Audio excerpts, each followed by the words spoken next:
mendengar cacing hati ataupun cacing pita? Nah, hewan-hewan apa sajakah yang disinggahi dalam siklus hidup daripada cacing tersebut? Dan bahaya apakah apabila kita yang mengonsumsi ada cacing hati maupun cacing pita pada daging tertentu? Jika kamu suka video ini, jangan lupa beri like dan subscribe. Jangan lupa tanda lonceng. Nah, di dunia biologi ada satu cabang ilmu yang membahas khusus untuk dunia cacing, disebut sebagai farmakologi. Nah, untuk pertemuan hari ini kita akan membahas film yang ketiga, yaitu film Platyhelminthes untuk hewan avertebrata.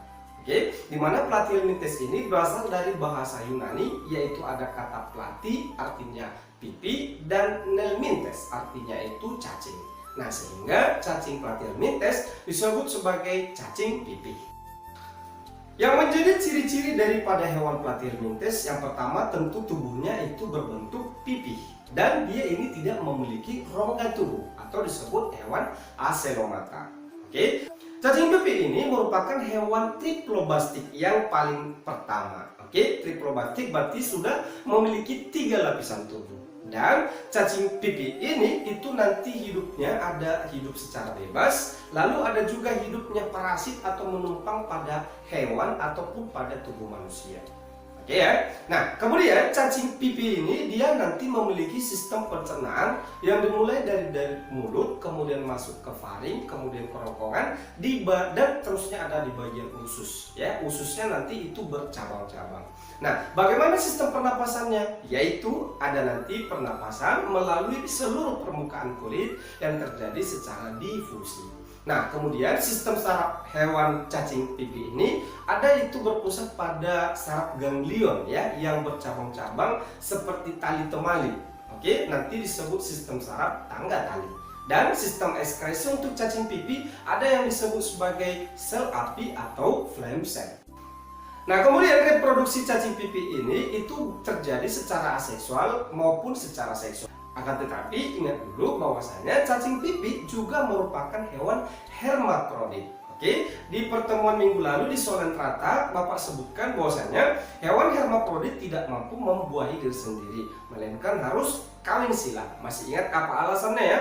Nah, bahwasanya untuk aseksual ya vegetatif hewan pipi ini ya atau cacing pipi ini dia nanti melakukan namanya fragmentasi, yaitu pemotongan tubuh ya menjadi bagian-bagian tertentu dan menjadi individu yang utuh. Nah, sedangkan reproduksi seksualnya berarti terjadinya peleburan antara kelamin yang berbeda.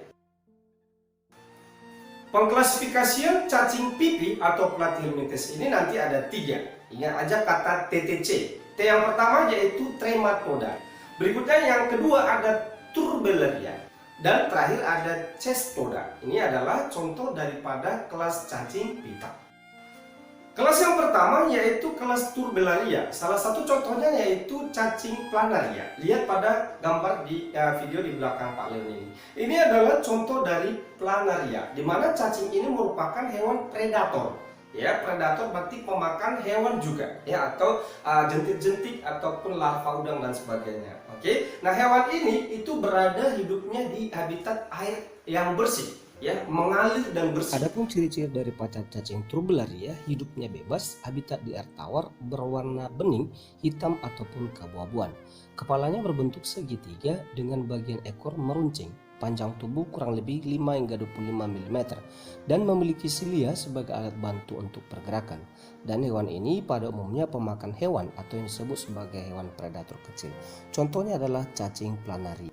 Bahwasanya cacing planaria dapat dijadikan sebagai indikator polusi air. Nah, apabila cacing ini tidak ditemukan pada suatu perairan, berarti perairan tersebut sudah tercemar.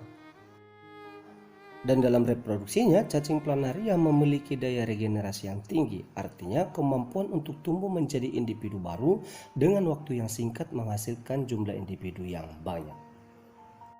Kelas yang kedua yaitu Trematoda ya atau cacing hisap. Nah, nanti contoh-contohnya berupa jenis cacing hati. Nah, bahwasanya cacing ini memiliki yang namanya vektor atau hewan perantara dalam siklus hidupnya. Ya, boleh pada manusia ataupun pada hewan-hewan tertentu. Adapun ciri-ciri cacing trematoda yaitu hidupnya parasit atau menumpang pada inang dan tubuhnya berbentuk daun dengan panjang sekitar 1 hingga 6 cm. Memiliki alat pengisap untuk menempelkan diri ke organ internal dan permukaan luar inangnya. Dan dia terdapat nanti 2 batil isap. Yang pertama batil isap di bagian mulut dan batil isap di bagian perut. Pada bagian dinding luar atau tegumen nanti mengandung duri ataupun semacam sisik. Adapun contoh cacing ini misalkan cacing hati pada sapi yaitu Fasciola hepatica, kemudian cacing hati pada manusia yaitu Clonorchis sinensis. Dalam siklus cacing hati berikut nanti cara mengingatnya yaitu tante miras potrenang celananya merah delima. Adapun siklus hidup cacing Fasciola tersebut yaitu dimulai dari telur, nanti telur berkembang menjadi larva bersilia yaitu disebut sebagai Miracidium, di mana larva ini akan berenang bebas. Apabila di perairan ditemukan jenis siput air ya genusnya Limnea, dia nanti akan berkembang menjadi Sporokis, lalu Redia dan Cercaria. Ingat, ketiga periode ini berada pada cangkang daripada siput air. Dan Limnea ini merupakan hospes atau inang pertama ya dalam siklusnya. Nah, kemudian Cercaria yang dewasa dia akan keluar dan berenang kembali ke perairan. Apabila di perairan ditemukan inangnya yaitu misalkan rumput air, ini merupakan hospes kedua, dia akan berkembang menjadi namanya Metacercaria. Metacercaria ini bisa hidup ya bertahan lama sebelum ada hewan yang mengkonsumsinya. Nah, apabila nanti ada hewan misalkan sapi mengonsumsi Metacercaria ini, kemudian periodenya akan menjadi cacing dewasa di tubuh sapi tersebut dan demikian seterusnya untuk siklus berikut. Nah, untuk perbedaan siklus hidup cacing hati pada manusia nanti ada sedikit perbedaan ya, dimana nanti dari telur Miracidium kemudian di tubuh siput ya yaitu Sporokis, Redia dan Cercaria, lalu tumbuh nanti berkembang menjadi Metacercaria. Nah, inang perantara untuk cacing hati pada manusia bukanlah rumput air melainkan yaitu sisik ikan yang ada di air tawar. Oke, lalu nanti kalau ikan itu dikonsumsi oleh manusia dengan tidak matang sempurna, di dalam sisiknya itu mengandung Metacercaria, kemudian manusia terinfeksi yang namanya cacing hati. Yang ketiga yaitu Cestoda. Nah, untuk kelas ini boleh disebut nanti jenis cacing pita. Nah, cacing pita ini hidupnya endoparasit pada hewan-hewan vertebrata. Salah satunya nanti bisa kena pada tubuh manusia. Vektor atau inang perantara pada hewan ini, pada cacing ini boleh berupa sapi ataupun pada daging babi. Nah, jadi benar ya pernyataan apabila di dalam tubuh babi itu, di daging babi itu terdapat yang namanya cacing pita. Itu benar. Oke, tetapi ingat bahwasanya setiap hewan itu yang memiliki cacing pada dagingnya, berarti hewan tersebut sebelum disembelih berarti itu dalam kondisi sakit ataupun tidak sehat. Nah, apabila hewannya disembelih pada kondisi sehat, berarti nanti cacing-cacing ini tidak berada ataupun tidak hidup pada tubuhnya. Nah, makanya ada cara atau tips untuk melihat apakah daging itu segar. Nah, cara yang pertama, biasanya kita harus mengetahui bagaimana cara memilih daging yang sehat dan daging yang segar. Cara yang pertama, kita lihat teksturnya, dia masih kenyal, kemudian masih berwarna kemerahan. Lalu kadar airnya sedikit atau bahkan tidak menghasilkan air ya waktu ditekan. Berikutnya, dia itu tidak menghasilkan nanti yang namanya aroma membusuk. Oke, berarti dagingnya ini masih tampak segar. Adapun ciri-ciri cacing pita atau Cestoda yakni bentuk pipi parasit ukurannya sekitar 2 hingga 4 meter. Cacing dewasa nanti terdiri dari skolek, leher, strobila dan embrio. Di bagian kepala atau skolek dipersenjatai dengan pengait dan penghisap berguna untuk melekat pada usus inangnya. Tubuh disusuni oleh rantai panjang nanti yang disebut dengan proglotit. Nah, bahwasannya nanti semakin besar atau semakin dewasa proglotitnya, dia nanti posisinya akan bertambah panjang dan di dalamnya nanti terkandung yang namanya telur-telur cacing pita tersebut. Berikut adalah bagian posterior dan terdapat skolek. Nanti di dalamnya ada saker alat penghisap, kemudian ada restolum yang digunakan untuk mengaitkan tubuhnya ke usus hewan yang ditumpangi. Berikut adalah cacing pita yang terdapat pada daging sapi. atau Taenia saginata. Dan di sini perbedaan nanti bagian posteriornya atau sebut bagian kepala daripada cacing ini. Untuk Taenia saginata atau cacing pita pada sapi tidak ditemukan namanya rostulum. Sedangkan pada cacing pita pada babi itu terdapat rostulum. Makanya pada daging babi cacing pitanya itu lebih kuat menempel di dagingnya dibandingkan cacing pita pada sapi.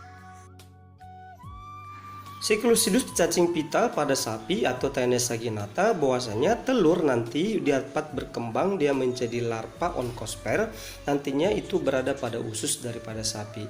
Kemudian dari usus nanti akan masuk ke saluran pembuluh darah pada sapi, lalu berkembang dia menjadi cysticercus. Kemudian larva cysticercus ini akan berkembang menjadi dewasa di bagian otot ataupun daging daripada sapi. Apabila manusia mengkonsumsi daging sapi dengan cara tidak matang sempurna, maka manusia akan terinfeksi yang namanya cacing pita dari sapi. Siklus hidup cacing pita pada daging babi tidak beda dengan cacing pita pada sapi. Nah, bahwasanya telur yang dihasilkan dari proglotit itu akan termakan oleh si babi tersebut. Kemudian telur tersebut nanti akan berkembang di ususnya, ya, nanti menjadi onkosper. Onkosper ini nanti akan menembus yang namanya pembuluh darah daripada daging si babi tersebut.